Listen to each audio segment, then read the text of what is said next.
우리 함께 하나님의 말씀 요한일서 3장 2절에서 3절에 있는 말씀을 함께 보도록 하겠습니다. 요한일서 3장 2절에서 3절에 있는 말씀입니다. 사랑하는 자들아, 우리가 지금은 하나님의 자녀라. 장래에 어떻게 될는지 아직 나타나지 아니하였으나 그가 나타나시면 우리가 그와 같은 줄을 아는 것은 그의 참모습 그대로 볼 것이기 때문이니. 아멘. 우리 믿음의 하늘 가족 여러분, 안녕하십니까? 안녕하세요. 안식일에 우리 하나님의 귀한 성전을 찾으신 모든 발걸음들과 귀한 마음들을 하나님께서 은혜의 복으로 가득 채워주시기를 우리 예수님의 이름으로 소망합니다. 아멘. 오늘 성경 본문은 우리에게 하나님의 자녀라고 말씀해 주셨습니다. 그런데 그 하나님의 자녀는 하나님을 닮은 자라고 이야기하고 있습니다. 그럼 이 하나님을 닮은 자들이 들어가는 그곳이 바로 하늘나라입니다. 예수님의 재림을 기다리면서 우리가 기억해야 될 중요한 사실 한 가지가 있습니다. 지금 이 그림을 한번 같이 봐주시겠습니까? 하나의 그림은 무언가가 나가고 있고 하나의 그림은 무엇인가가 들어오고 있습니다. 많은 그리스도인들이 오해를 하고 있는 것이 한 가지 있어요. 내 행동과 내 태도에 따라 하나님이 더 많은 사랑을 주시고 내가 혹 잘못을 하면 하나님이 그 사랑을 거두어 가시는 것이 아닐까라고 하는 오해를 가지고 있습니다. 그런데 이 말씀을 기억하십시오. 잘할 때는 커졌다가 잘못하면 줄어드는 것은 사람의 사랑입니다. 하나님의 사랑은 그렇지가 않은 것입니다. 하나님의 사랑은 커지지도 않고 적어지지도 않아요. 왜냐하면 요한일서에 하나님은 사랑이시라고 말했어요. 하나님은 사랑이 많거나 사랑이 적은 분이 아니십니다. 그 사랑을 넉넉히 느끼고 경험할 수 있는 내 믿음이 자라나는 것입니다. 그래서 우리가 무언가를 잘못했다고, 무언가 미움과 사랑이 사라졌다고 염려하지 마십시오. 내 가족이 지금 문제가 있다고 염려하지 마십시오. 하나님은 언제나 동일하신 하나님이심에 감사를 드립니다. 그것이 영원한 하나님의 사랑이라고 이야기하며 로마서 5장 8절은 우리에게 이렇게 권면하십니다.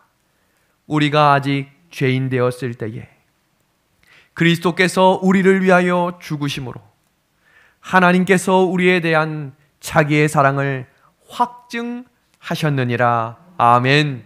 오늘 우리가 역시 죄인의 모습으로 이 자리에 왔습니다. 의인은 한 명도 없다고 하는 말씀 고백하시겠습니까? 우리 모두가 죄인입니다. 그 죄인을 사랑해 주시는 우리 하나님께 나아갑시다. 영감의 글입니다. 우리의 눈을 언제나 그리스도께 고정시키자. 그리하면 그분께서 우리를 붙들어 주실 것이다. 우리 이어지는 말씀 한번 다 같이 읽어주실까요? 우리는 시작. 우리는 예수님을 바라볼 때 안전하다. 우리가 지난주부터는 안식일 문제를 다루고 있습니다. 제가 지난주에 안식일 문제를 정리하다가 지난주에 일요일과 안식일에 대조되는 질문에 대한 해답과 강해를 준비하고 있었습니다. 그런데 몇 통의 전화를 받았어요. 목사님, 안식일은 사람을 위해 있는 날이 아닙니까? 분명히 마가복음 2장에 그렇게 말씀하셨습니다. 그 구절만 설명하는데 지난주에 몇 시간을 보냈습니다. 아주 많은 분들이 질문하셨어요. 그래서 제가 그 8개의 지금 5의 성경 구절을 설명하기 전에 오늘은 마가복음 2장에 나온 안식일의 주인은 누구인가를 먼저 살피고 다음 주에 이어서 그 안식일 문제를 다루도록 하겠습니다. 기독교의 번질과 변천의 역사를 좀 살펴보고자 합니다. 기독교에는 어떻게 하나님을 알게 됐고 하나님을 믿는 일에 있어서 왜 변질이 되었는가를 이 도표를 통해 살펴보겠습니다. 성경에서 가장 처음 시작된 구약의 교회는 출애굽시키신 하나님이 성막과 성소를 지으심으로 내가 그들 중에 거할 성소를 짓게 하라라고 모세에게 명령하셨습니다. 그리고 그거에 광야교회가 세워지고 그 나라를 이스라엘이라 이름을 붙이게 되었습니다. 근데 시간이 지나자 그 하나님을 절절히 믿고 불과 구름 기둥으로 그 광야 생활을 지났던 이스라엘 백성들 삶 가운데 형식화가 시작되었습니다. 그리고 그 형식화가 낳게 된 하나의 종파가 바로 유대교입니다. 유대교. 그 유대교의 선생들을 뭐라 부르냐면 바리새파라고 부르게 된 것입니다. 이 형식화로 인하게 된 이 유대교에 드디어 예수님이 약속대로 이 땅에 오셨고 십자가에 달려 돌아가는 일에 결정적인 역할을 했던 사람들이 바로 예수님을 믿는 사람들이었습니다. 그러나 예수님께서는 피로 사신 그 교회를 붙들고 세상 끝까지 복음을 전파하시기 위해 제자들을 세우셨습니다. 그리고 그 제자들이 성령 충만함을 경험함으로 이 땅에 세워진 교회의 이름을 초대교회라고 불리워지게 된 것입니다. 그런데 여기서 주목할 만한 사실은 누가 누구에게 이단이라고 이야기했는지를 주목해 보십시오. 유대교가 지배했던 그 사회에서는 예수님과 예수님의 제자들이 이단이었습니다. 저 이단들을 잡아 죽이라! 그리고 예수님을 뭐라고 지칭했냐면 나사렛 이단이다라고 이야기했습니다. 나사렛에서 태어났기 때문입니다. 참된 진리의 길을 가지고 전진하는 백성들은 온갖 고난과 조롱과 핍박을 경험했습니다. 그리고 그 초기 교회가 다시 이교화가 되었습니다. 교회 안에 각종 우상들과 잡종신들이 몰려들어와 이름만 교회일 뿐 그 안에 들어오는 많은 사람들은 진리와 믿음과 예수님을 갖지 않은 채 예배를 드리기 시작하자 교회가 변질되기 시작했습니다. 그리고 그렇게 태어난 교회를 카톨릭 교회라고 이야기했어요. 수천 년 동안을 종교 암흑 시대에 모든 교회를 통합하여 모든 교회가 카톨릭화 만들었습니다. 그때 1517년 마틴 루터 징글리 성경에 나오는 말씀의 종교개혁자들이 진리의 등불을 들고 전진하며 교회를 개혁하기 시작했고 그 사람들을 개혁자라고 부르게 된 것입니다. 그래서 개혁, 새로울 개, 새로울 신, 그래서 나온 교회 이름을 개신교회라고 부르게 된 것입니다. 그럼 여기서 한번 다시 생각해 볼 문제가 있습니다. 이 시대에는 누가 누구에게 이단이라고 했는가라는 것입니다. 이때는 카톨릭 교회 시대에 개혁자들과 개신교회를 이단이라 취급하며 그 자들을 잡아 죽였습니다. 그리고 또 한 번 그 개신교회 세속화가 물들어오기 시작했습니다.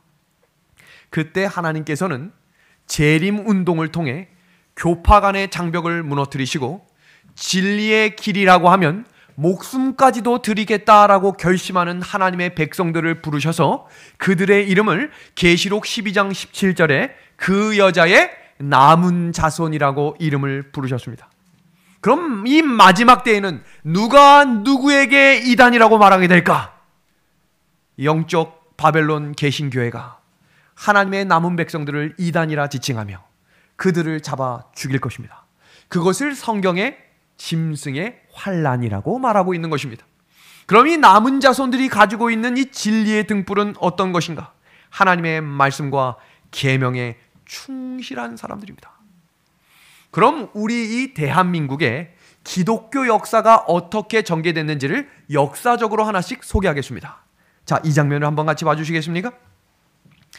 한국의 기독교회가 처음으로 들어오게 된 시작의 배경은 1870년 스코틀랜드 장로교에서 파송된 로스 선교사가 만주에서 선교활동을 시작했고 1879년 최초의 세례자인 백홍준과 이응찬 씨를 통해 이 대한민국 땅에 기독교의 역사가 시작되었습니다. 그리고 이 순서를 보십시오. 감리교회 1884년, 장로교회 1885년. 그러니까 세계에서 지금 선교사들이 물밀듯이 들어오기 시작한 것입니다. 그리고 침례교회 1889년, 드디어 안식일 교회가 1904년에 들어오게 된 것입니다. 여기서 주목할 만한 사실은 1904년 안식일 교회가 들어올 때에는 이미 수십 년 동안 기독교회가 자리 잡고 있었기 때문에 사람들의 인식 속에 기독교에 대한 신앙을 받아들이는 것이 조금 더 수월해졌던 시대였다는 것입니다. 이제 이해하시겠습니까? 그리고 이 안식일의 복음이 성경적이라는 사실은 역사책을 통해서도 계속해서 전해져 내려오고 있는 사실입니다. 그런데 문제가 생겼습니다.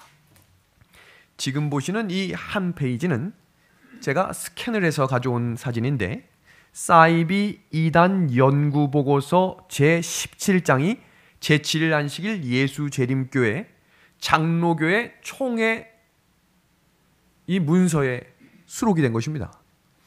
그 내용을 좀 잠깐 요 빨간 박스들을 주목해서 살펴보겠습니다.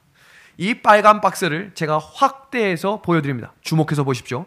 도대체 장로교회 총회에서 왜 제7일 안식일 예수 재림교회를 2단으로 지칭할 수밖에 없었는가 보겠습니다. 제4회 총회 1915년, 이 1915년이 언제예요?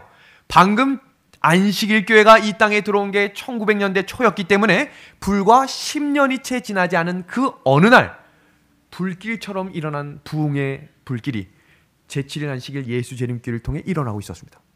무슨 일이 일어나나 보겠습니다. 경기 충청로에서 예수 재강림 제7일 안식회, 그 당시 명칭을 이렇게 사용했어요. 유혹을 받아 그 교회 교리를 옳다는 자도 있고 그 외로 가는 자도 있는데 그 교우들을 어떻게 처리해야 할런지 묻는 헌의가 시작됩니다. 무슨 말이에요? 감리교회, 장로교회, 개신교회에서 사람들이 종교를 완전히 바꾸는 일들이 일어났는데 결정적인 한 사건이 일어났습니다. 그 사건은 바로 이 일입니다. 울릉도의 40명의 교인이 한 번에 재림교회로 개종한 것입니다. 그 말은 무슨 말이냐면 교회가 통째로 어떻게 된 거예요? 통째로 개종을 하게 된 거예요. 그러니까 그 교회 지도자들이 전체 총회에 제안을 한 것입니다. 아무리 봐도 이 교단은 가만히 두면 안 되겠다. 우리 교인들 다 뭐 하는 거예요? 다 넘어가겠다. 그런데 더 중요한 사실은 이어지는 장면 속에 이것이 언론에 회자되기 시작했다는 것입니다. 신문을 보겠습니다. 제78회기 1993년에 서울도 노회장 임병안 씨는 안식교의 이단성을 구체적으로 밝혀달라는 요청을 통해 제49-23호 연구에 착수하여 제80회 총회의 연구보고서가 제출되었고 그대로 채택되었다. 내용을 보십시오. 장로계 통합층 제80회 총회 1995년에 안식일 교회를 2단으로 결의합니다. 연구기간이 몇 년입니까? 2년입니다. 2년. 그 다음입니다. 안식교까지 끼어든 기독교 TV 현황 문제 있다는 것입니다. 안식일 교회를 기독교 TV에서 뭐 해버려야 된다는 거예요? 뭐 해버려야? 재버려야 한다는 것입니다. 국민일보, 기독교 TV, 안식일 교회 복음 침례에 참여하여 무리를 일으키고 있다. 지금 언론 플레이 느낌을 이제 인식하셔야 됩니다. 그 다음 장면입니다. 기독교 TV, 안식일 교회 교단들 쉬쉬. 기독교 TV 2단 참여 교계 논란 충격. 이게 무슨 말인가? 제7일 안식일 예수 재림교회를 완전히 사라지게 만들자고 운동이 일어났는데 개신교회를 중심으로 일들이 일어나기 시작한 것입니다. 이 역사를 기억하셔야 돼요. 이 역사. 어느 날 갑자기 한순간에 이단이라고 이야기하는 게 아니라 순간순간마다 일어나는 과정과 과정을 통해 사람들의 인식의 변화를 완전히 만들어놔서 지금 약 110년이 지난 이 시대에는 아무도 이런 질문 자체를 하지 않는 것입니다.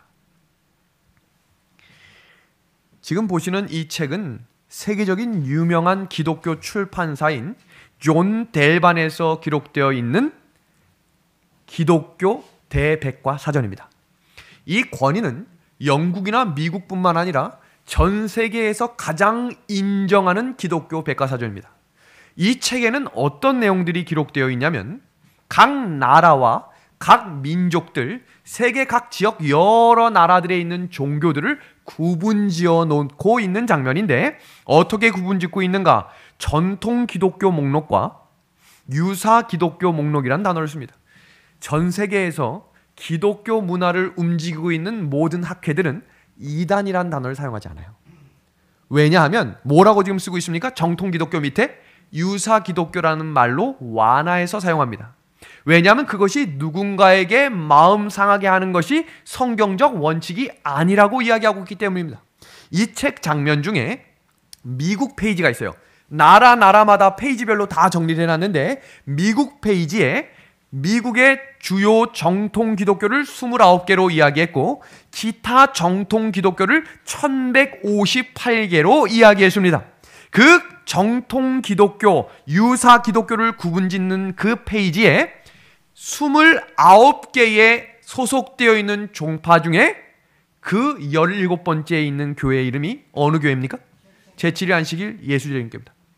그래서 전 세계적으로 어느 교단을 이단이라고 지칭하며 제7일 안식일 예수재림교회를 이단이라고 공식화하는 나라는 대한민국이 유일합니다.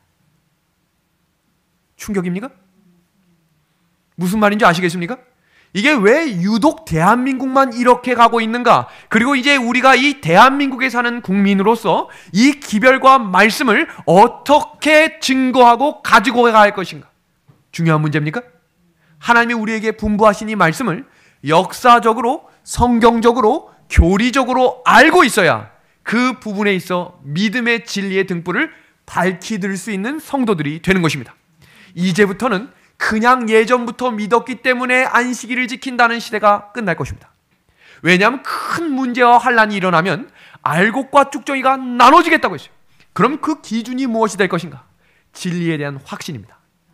그 확신은 어려서부터 믿었다는 모태신앙이 아닐 것입니다. 말씀이 증거되는 그 자리에, 하나님이 일하시는 그 자리에 내가 경험되는 믿음을 확인하셔야 합니다. 그럼 오늘은 이 왜 미국에서는 왜 제7일 안식일 예수 재림교회를 정통 기독교라고 이야기했는가? 그 결정적인 역할을 한 사람이 바로 세계적인 종교학자 월트 마틴이라고 하는 학자가 그 일을 공표했기 때문입니다. 왜 제7일 안식일 예수 재림교회를 사람들은 이단이라고 하는가를 이분이 세운 종교학회에서 혼자 한 게 아닙니다. 여러 신학 박사들이 함께 모여 무려 7년 동안 제7일 안식일 예수 재림교회에서 편찬한 책들을 다 읽습니다. 그리고 무려 7년 동안 세계 각 교회에서 하고 있는 종교활동, 선행활동, 봉사활동, 신앙활동들을 조사해서 책으로 편찬해낸 책이 바로 제7일 안식일 예수 재림교회에 관한 진실한 책입니다. 한 사람이 써낸 책이 아니라 수많은 학자들이 연구하여 발표하고 여러 검증을 통해 발표했기 때문에 이 책은 그 누구도 함부로 말할 수 없는 책이 되었습니다. 그 책의 내용을 잠시 소개합니다. 제7일 안식일 예수 재림교회에 대한 연구 결과 마틴과 나는 재림교회가 반기독교적인 이단 종파가 아니라 진실한 그리스도인 단체라는 결론에 이르렀다. 월터 마틴이 쓴 글을 보겠습니다. 제7일 안식일 예수 재림교회는 완전하게 참된 그리스도인이라고 할 수 있고 예수 그리스도의 진정한 제자들이라고 할 수 있다. 이 내용이 2005년도에 발표가 된 거예요. 그리고 2006년도에 기억하시는 분 있죠? 한국에서 기독교 저널 학회가 열렸습니다. 근데 이때 초청된 사람이 바로 월트 마틴과 함께 일했던 반 하우스가 직접 한국에 내한한 것입니다. 그리고 그 사람이 혼자 온 것이 아니라 각 세계 여러 나라의 유수한 신학자들이 함께 모였고 그때 제7일 안식일 예수 재림교회의 목회자 한 명이 초청되었습니다. 그 사람이 바로 김대성 목사님이었어요. 아시겠습니까? 그리고 그때 토론이 열립니다. 무엇이 성경적인가? 왜 제7일 안식일 예수 재림교회가 대한민국에서 이단이 되었는가? 결론이 나왔습니다. 그 결론이 신문 지면에 열린 것입니다. 2016년 3월 31일 기독교 신학 사상 검증학회에서 다음과 같은 결과문을 발표합니다. 첫 번째, 재림교회는 세계적인 조직을 가진 건실한 기독교 교단이다. 이것은 한 사람이 발표한 게 아니라 수많은 신학 박사들이 연구하여 결과한 발표입니다. 두 번째, 기독교와 관련된 공기관들이 재림교회를 정통 기독교로 인정하고 있다. 세 번째, 재림교회를 이단으로 규정한 절차에 문제가 있다. 아까 설명드렸죠? 단 2년 만에 연구를 누가 했는가? 소수 몇 명이, 그냥 40명이 넘어갔다는 이유 하나만으로 그 교단을 이단으로 명시해버리고 그 교단을 정통 기독교에서 빼버리는 일들을 그 총회에서 한 것입니다. 네 번째입니다. 재림교회의 정통성은 이미 오래전에 연구되어 발표되었다. 본 기독교 신학사상 검증학회는 재림교회를 정통 기독교로 인정한다 발표했습니다. 그리고 그 다음 해에 책이 편찬됩니다. 교회와 이단이라고 하는 두란노라고 하는 서적은 이 출판사는 개신교에서 가장 권위 있고 가장 큰 출판사입니다. 거기서 나온 교회와 이단에서 드디어 대한민국에서 제7일 안식일 예수재림교회가 빠졌습니다. 여기 보시면 이 7개의 교회, 신천지, 하나님의 교회, 구원파, 통일교, JMS, 몰몬교, 여호와의 증인, 교회 이단을 말하다라고 발표합니다. 그런데 문제가 생겼습니다. 2016년 9월 21일, 지금 보세요. 이 책이 편찬되고 나온 날이 2016년 9월입니다. 그리고 신문에 2016년 9월 21일 몇 주 사이에 국민일보를 통해 예장통합, 이단 해체 특별 사면 대상자를 확정하나라고 하며 그 교단의 이름을 명시했습니다. 그러면서 제7일 안식일 예수재림교회가 다시 화두가 되기 시작했어요. 왜 문제가 됐을까? 이 교단이 빠지면 크나큰 사회 파장이 일어난다고 하는 교단 안의 정치적인 문제들이 싸움이 일어난 것입니다. 그래서 그 다음날 예장통합 특사사위 이단 해제 권고 요청 대상 김기동 평강제일교회 큰믿음교회 최바울 대표 이명법, 그 다음 거기에 누가 되어 있습니까? 제7일 안식일 예수재림교회가 완전히 제거되는 일들이 있었을 때에 그 다음날 9월 21일 날 이걸 발표했는데 바로 그 다음날 무슨 일이 벌어졌나 보겠습니다. 예장통합 이단 해제 취소 22일 사과. 무슨 말이에요? 다시 이단으로 넣어버리는 것입니다. 며칠 만에, 하루 만에. 수년 동안 연구된 결과 발표를 단 하루 만에. 근데 중요한 것은 이 사람들이 이단이라고 말한다고 이단은 아니에요. 무슨 말인지 아시겠습니까? 우리가 세상과 사람들한테 인정받으려고 지금 이 진리를 가지고 전진하는 것이 아닙니다. 그런데 중요한 것은 이 말씀이 전해지고 말씀을 받아들이는 많은 성도들이 개신교회에 소속되어 있고 이 말씀을 진리 그대로 받아들이지 못하고 색안경을 끼고 보는 유일한 이유가 누가? 교회 목사님이 이단이라고 하는 그 한마디 때문에 못 믿겠다는 것입니다. 그래서 그분들을 위하여 이 시리즈 말씀이 준비되고 있는 것입니다. 그럼 장로교회에서 제시한 왜 하루 만에 다시 제7일 안식일 예수재림교회를 이단위로 했는가? 그 첫 번째가 윌리엄 밀러의 시한부족말론과 안식일교회 충돌합니다. 이것이 2021년 1월 첫째 주와 둘째 주에 살폈습니다. 두 번째, 엘렌지 화이트를 주교로 믿는 교회라고 이야기했기 때문입니다. 그 내용을 저희가 1월 넷째 주 안식일에 이 내용을 자세히 공부했습니다. 세 번째, 영혼 멸절 문제를 우리가 2월 첫째 주와 둘째 주에 걸쳐서 2시간 동안 아주 자세히 공부를 했습니다. 그리고 이어져서 공부하고 있는 이 안식일 문제를 지난주, 이번 주, 다음 주까지 혹 모르겠어요. 그 다음 주까지 해서 너무너무 중요한 문제이기 때문에 이 문제를 상세하게 다루려고 하는 것입니다. 그리고 마지막으로 이야기한 이 율법적인 구원관. 얼마 전에 재림교회 안에서도 이 문제를 가지고 여러 분란과 소동이 있었습니다. 과연 믿음으로 말미암는 의가 무엇인지를 우리가 새 교회에 가서 아마 이 내용을 배우지 않을까 생각해 봅니다. 그럼 이 안식일 문제, 도대체 무엇이 문제인가? 그럼 무엇이 성경적이고 무엇이 하나님의 진리의 말씀인가를 우리가 다시 확인합니다. 두 가지 이단이 있다고 그랬죠? 첫 번째 이단은 절대적 이단, 두 번째 이단은 상대적 이단입니다. 절대적 이단이라고 하는 것은 무엇이라 그랬어요? 성경 해석을 잘못해서 성경의 진리나 원칙과는 다른 교리나 신조를 가르치고 믿는 사람의 집단을 뭐라고 부른다고요? 절대적 이단입니다. 그럼 상대적 이단은 무엇인가? 자신이 스스로 확신하고 신조나 교리가 다르게 믿는 집단이나 개인을 이단이라고 하는데 그것을 뭐라고 한다고요? 상대적 이단입니다. 그럼 절대적 이단의 기준은 성경이지만 상대적 이단의 기준이 뭐라 그랬어요? 다수거나 세력이라는 것입니다. 우리가 성경 기준의 절대 이단보다 자기 교회 기준의 상대적 이단을 만들어내고 있는 이 시대에 실제 이단을 어떻게 분별할 것인지를 주목해 보시길 바랍니다. 그 첫 번째는 기독교 신앙의 본질적인 문제에 대해서 모두가 연합된 입장을 가져야 한다는 것입니다. 한 종파나 한 교단이 한 교단을 이단이라고 이야기하는 것은 잘못됐다는 것입니다. 두 번째입니다.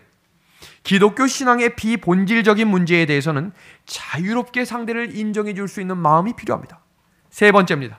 기독교 신앙의 재반 문제를 다룰 때에는 피차 간의 사랑의 정신을 가지고 대해야 하는 것입니다.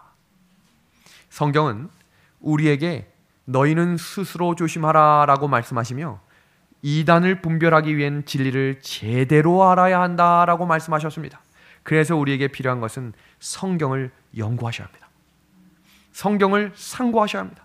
그것이 초대교회 하나님을 믿는 백성들이 가졌던 성경을 대하는 자세였습니다. 두 번째입니다. 진리를 제대로 알려면 성령의 인도를 받아야 합니다. 아멘. 성경을 깨달을 수 있도록 하시는 분은 우리의 지식으로 하는 것이 아니라 하나님의 성령이 이 마음 가운데 함께 하셔야 합니다.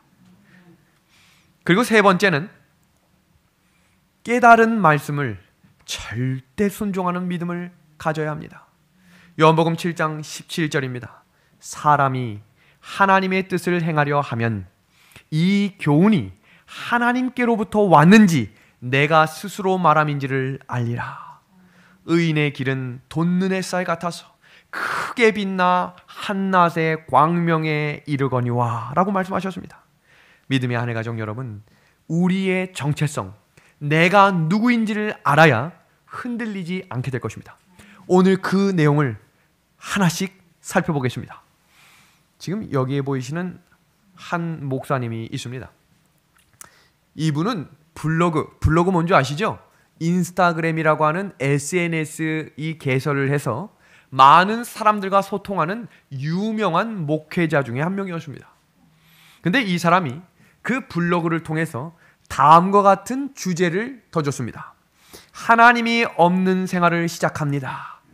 그럼 지금 댓글이 어떻게 달릴 것 같으세요? 이분의 직분은 목사입니다. 그런데 이 목사님이 하나님 없는 생활을 시작합니다 라고 선포하자 밑에 댓글이 수천 개가 달렸는데 다 응원하는 글이었어요. 나도 하나님 없다고 생각한다. 하나님 없이 살아보면 행복하다. 당신을 지지한다. 근데 몇 년 동안? 1년 동안. 어떻게 됐을까요? 1년 후가 되었습니다. 발표를 했습니다. 하나님 없이 살아보니 하나님은 진짜 없다. 이분의 직분이 뭐라고요? 목사입니다. 근데 이분이 굉장히 미국에서 회자가 됐습니다. 그 이유는 이분은 제7일 안식일 예수재림교회 목사였기 때문이에요. 더 충격적인 사실은 할리우드 교회 대형 교회 목사였고 퓨러 세미너리에서 신학과 교수로 활동하고 있었습니다. 신학생들에게 목회자의 길을 걷게 하기 위해 가르치는 목사 교수가 하나님이 없다고 증명하는 사람이 될 수밖에 없었던 이유는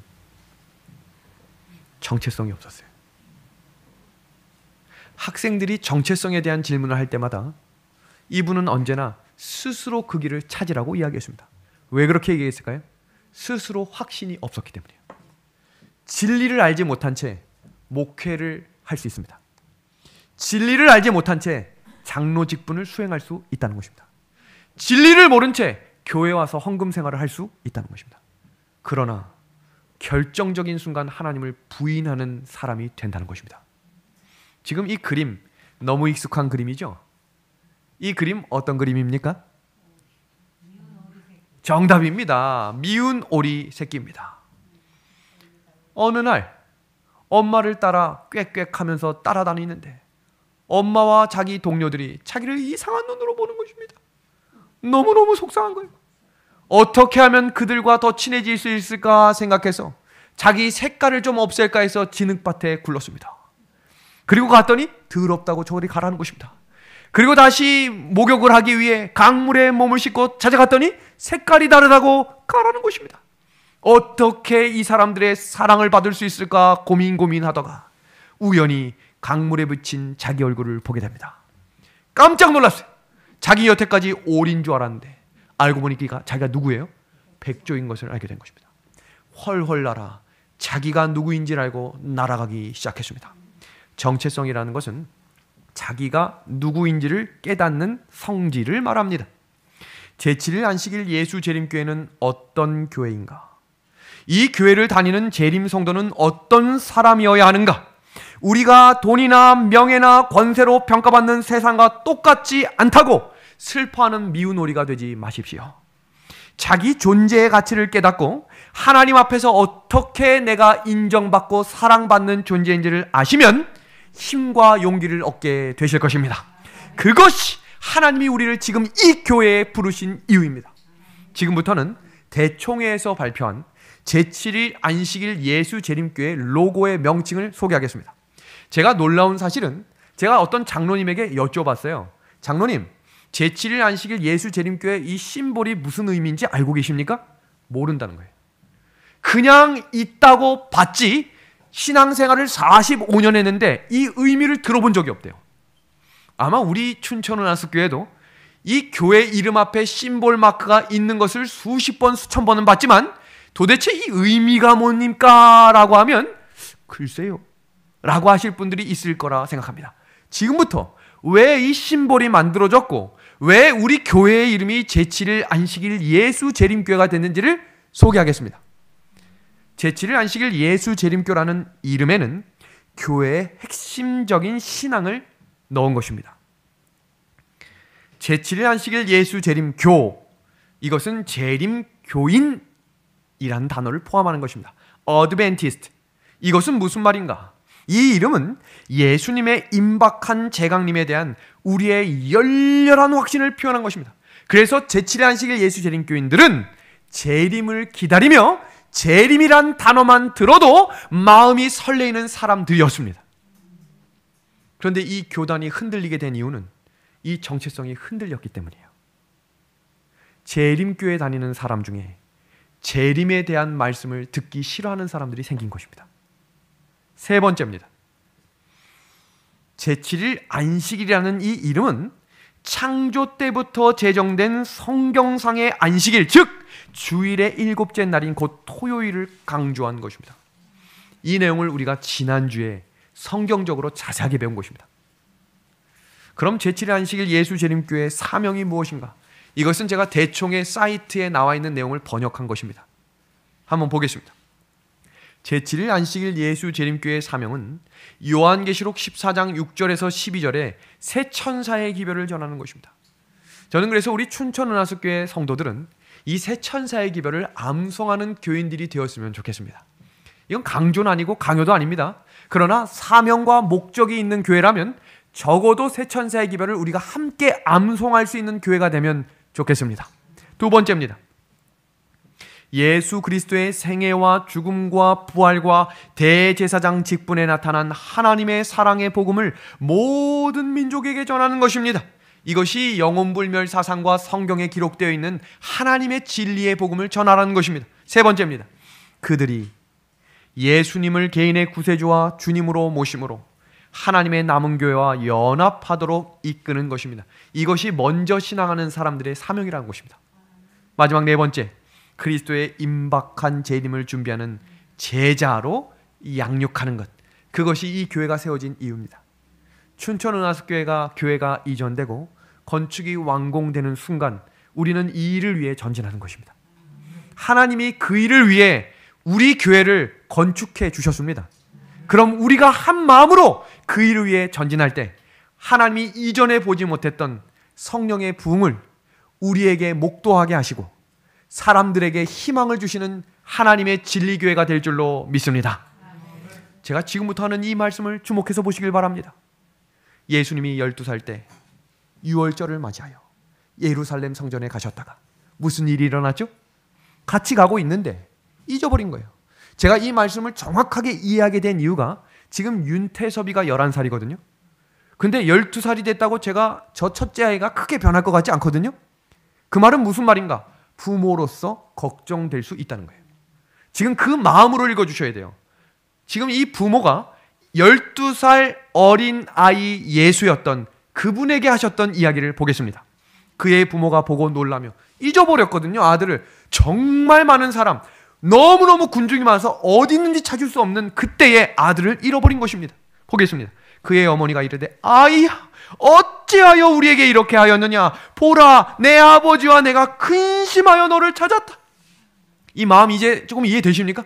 어딨어 언니? 화가 난 게 아니겠죠? 너무너무 간절하게 너무너무 걱정했다 이 말입니다. 그때 12살 소년 예수는 이렇게 대답하셨습니다. 예수께서 이르시되, 이 어린아이의 목소리를 읽어야 되는데 그럼 너무 연극 같을 것 같아서 그냥 읽겠습니다. 어찌하여 나를 찾으셨습니까? 내가 내 아버지 집에 있어야 될 줄을 알지 못했습니까? 이게 무슨 말일까? 전에 하지 않았던 예수님의 태도를 보고 어머니가 놀랐다고 되어 있어요. 여태까지 함께 나눴던 대화와 전혀 다른 모습이 된 것입니다.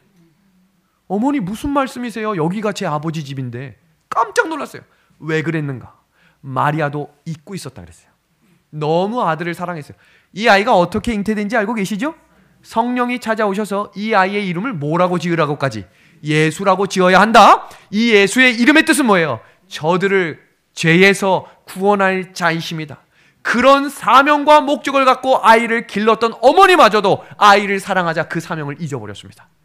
그 사명을 잃어버린 어머니 밑에서 교육받았던 예수님도 사명을 잊어버렸어요. 아버지와 함께 목공소 일을 하는 것이 즐거웠고 어머니와 함께 말씀을 읽는 것을 좋아하는 평범한 어린아이가 되어갔던 어느 순간, 유월절을 맞이하여 성전에 갔는데 어린 양이 죽는 모습을 보고 충격을 받은 것입니다. 왜요? 자기의 사명을 깨달은 것입니다. 자기의 정체성을 깨닫게 된 것입니다. 12살 소년 예수님은 자기 자신이 누구인지 깨달은 이후에 정체성이 분명한 모습으로 어머니로부터 더 특별한 성경을 배우기 시작했습니다. 이게 왜 중요한지를 아셔야 돼요. 이 교회가 살아가기 위해서는 각자 한 명 한 명이 이 진리에 대한 말씀이 무엇인지 확신을 갖기 시작하면 사단이 두려워 떠는 교회가 되는 것입니다. 이 그림 혹시 기억하십니까? 2002년 월드컵. 우리 교회에서는 아직 안 태어난 분들도 있지요. 윤예섭이는 지금 이 사진이 뭔가 싶을 겁니다.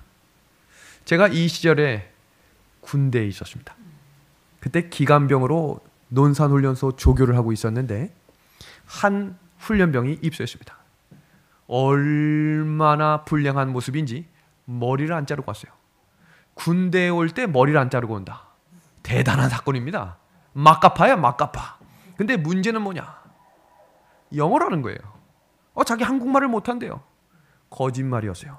우리가 영어를 못하는 줄 알았겠죠. 영어를 잘하는 분대장들이 얼마나 많은지 몰라요. 다 영어로 지시했습니다. 그러자 힘드니까 힘들어 이렇게 얘기하는 것입니다. 문제가 생겼습니다. 이 훈련병의 문제는 어머니가 미국에서 강제로 군대를 보낸 것입니다. 안 갈 수 있는 상황과 조금만 변수를 쓰면 군대를 면제받을 수 있었는데, 한국 사람으로서 군대를 다녀오는 것이 너의 정체성에 너무 중요하다. 어머니와 의견이 맞지 않은 채 왔으니 막가파입니다. 나 죽이든지 살리지 마음대로 해. 그러나 어느 날 사건이 일어났습니다.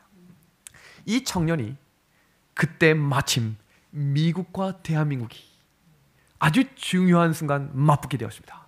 그럼 대한민국의 군대에 있는 훈련병들이 누구를 원할까요? 그거 아시죠? 짜작 짜작 짝. 이걸 외치는데 이 친구가 같이 외치기 시작하는 것입니다. 문제가 무엇인가? 골을 넣습니다. 누구보다 환호하기 시작하는 거예요. 우와! 그럼 자기 누구라 그랬는데, 저 한국말 못해요, 저 미국 사람이에요 이랬던 이 사람이 갑자기 대한민국이 이기자 모든 친구들과 훈련병들과 얼싸안고 환호하는 것입니다. 그래서 제가 물었어요. 너 지금 누구를 응원하는 거야? 자기가 깨달았다는 거예요. 자기가 오늘 알았대요. 저 알고 보니 대한민국 국민이에요. 골이 들어가는데 주체할 수 없는 기쁨이 올라오더라는 것입니다. 무엇을 깨달은 거예요? 정체성입니다. 그 훈련병이 그때부터 훈련을 잘 받았을까요? 못 받았을까요? 얼마나 열정적으로 바뀐지 몰라요. 한 사람을 바꿀 수 있는 한 가지는 내가 누구인지를 아는 것입니다. 지금 이 영감의 글을 보십시오. 의식의 모든 행사는 예수님의 12살 때 모습입니다. 자신의 생명과 관련이 있는 듯 보였다. 새로운 충동이 그의 마음속에서 일어나고 있었다. 그는 조용하고 열심히 어떤 큰 문제를 풀어내시려고 하는 듯이 보였다. 당신의 사명의 신비가 구주에게 공개되고 있었다. Deserve of Age라고 하는 책이 있습니다. 그 책의 챕터에는 이 사실을 이렇게 열거하고 있습니다. 6월절에 참여하시고 정체성을 깨닫자마자 무슨 일이 시작됐습니까? 이것입니다. 우리가 정체성을 깨달으면 세상과 싸워야 될 일이 생긴다는 것입니다. 우리가 세상과 구별돼야 한다는 사실을 아는 순간부터 세상과 충돌해야 한다는 것입니다. 우리가 아직 세상과 충돌이 없다. 아직 내가 정체성을 깨닫지 못한 것이에요. 세상과 편안하다. 문제가 있는 것입니다. 왜냐하면 세상은 하나님의 말씀과 반대되는 길을 갈 수밖에 없게 사단이 만들어 놓았습니다. 이 땅의 지도자가 사단이기 때문이에요. 그리고 찾아오는 것이 바로 시험입니다. 직장에서 투쟁하실 일이 생길 것입니다. 직장뿐만 아니라 학교에서, 학교뿐만 아니라 가정에서, 가정뿐만 아니라 교회에서마저도 이제 투쟁할 일이 생길 것입니다. 그것이 바로 디모데전서 6장 11절에 있는 너 하나님의 사람아 믿음의 선한 싸움을 싸우라. 아멘? 아멘. 그때 예수님이 붙드셨던 한 가지 길은 더욱더 하나님 손에 매달리셔서 그 피로 물든 그 길을 헤치고 나아가셨다. 제가 한번 질문해 볼까요? 재림 성도로 살면서 금요일 해가 지면 마음이 편하세요? 토요일 해가 지면 마음이 편하세요? 한번 대답해 볼까요? 토요일 해지면 편하세요? 황집사님? 아멘. 다른 분들은 어느 날이 편하세요? 금요일 해지면 편하세요? 토요일 해가 지면 끝났다. 제가 양심적으로 고백하기는 일요일 새벽이 되면 마음이 평안합니다. 제가 양심적으로 고백하는 거예요.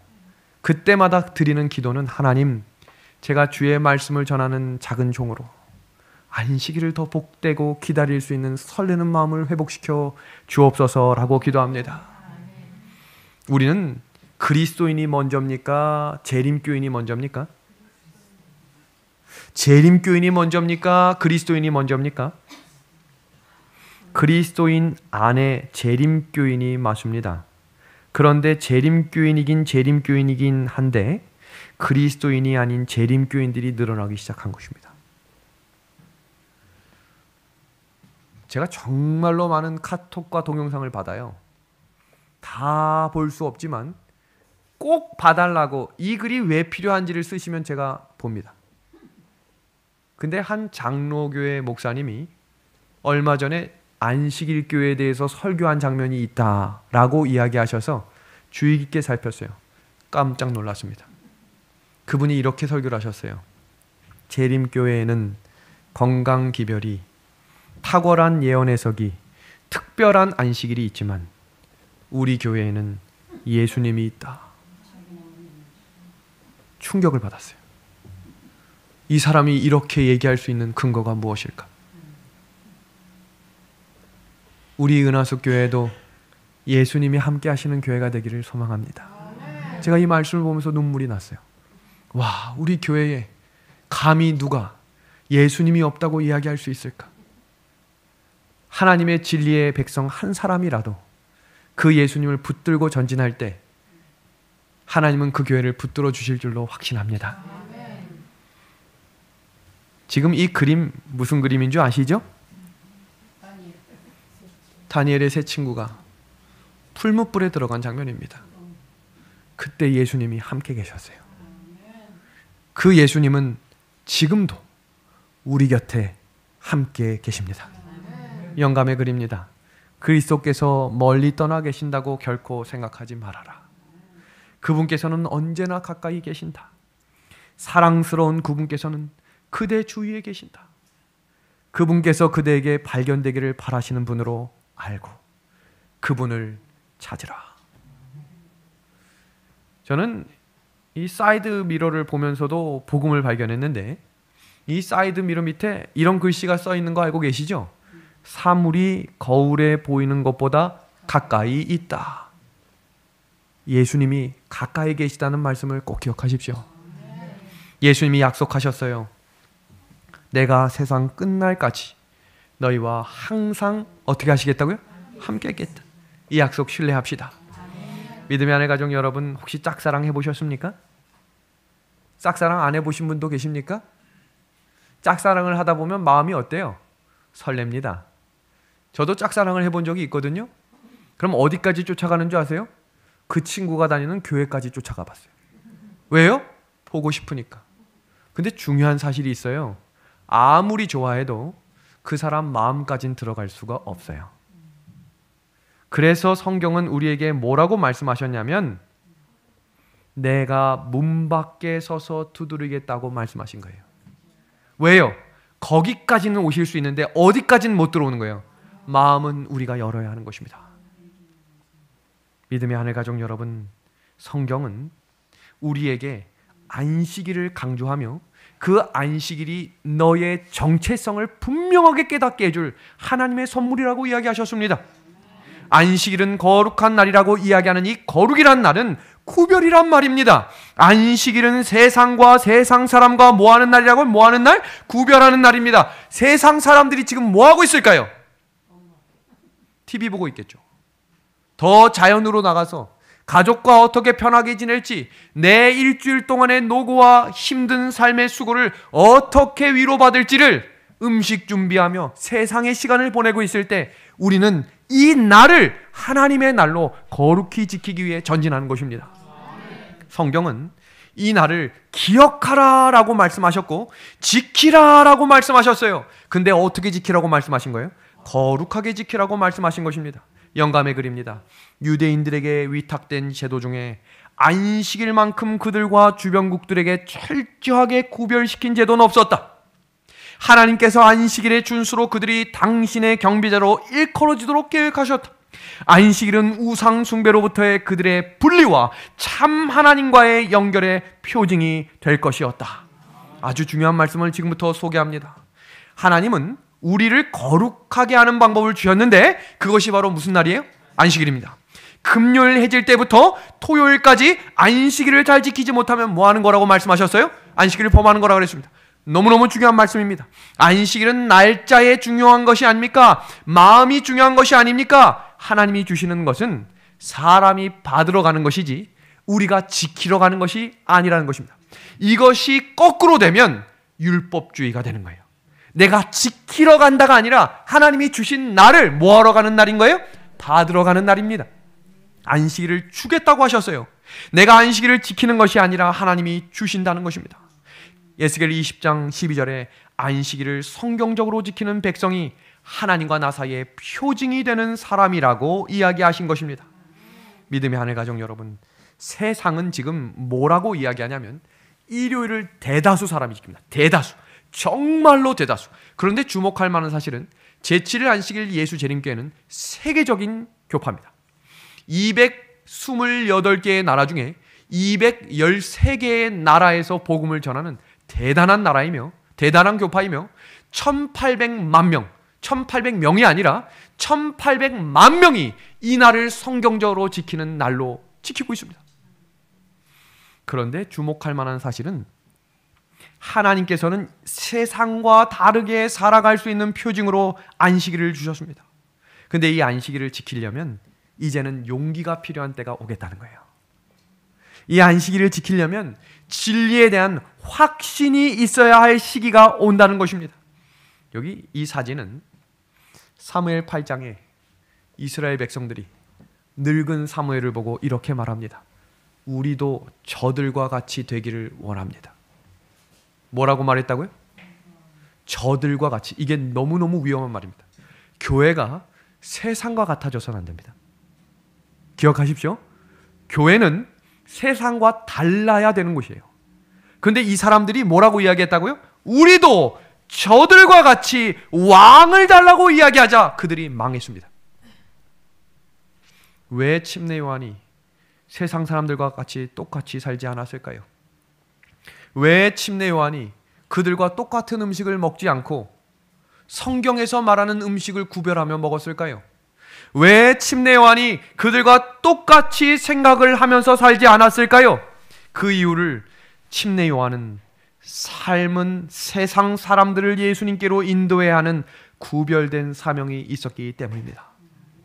제7일 안식일 예수 재림교회 성도들이시여, 세상과 똑같이 살지 맙시다. 세상이 먹는 똑같은 음식을 먹지 맙시다. 세상이 이야기하는 똑같은 대화와 똑같은 드라마와 똑같은 TV를 시청하지 맙시다. 구별된 말을 해야 될 사람들은 구별된 생각을 통해 걸어가야 하기 때문입니다. 지금부터 5분 동안 너무 중요한 말씀을 정리하고 오늘 설교를 정리합니다. 너무 중요한 말씀 다 같이 읽어볼까요? 마가복음 2장 27절입니다. 같이 읽어보겠습니다. 시작. 또 이르시되 안식일이 사람을 위하여 있는 것이요 사람이 안식일을 위하여 있는 것이 아니니.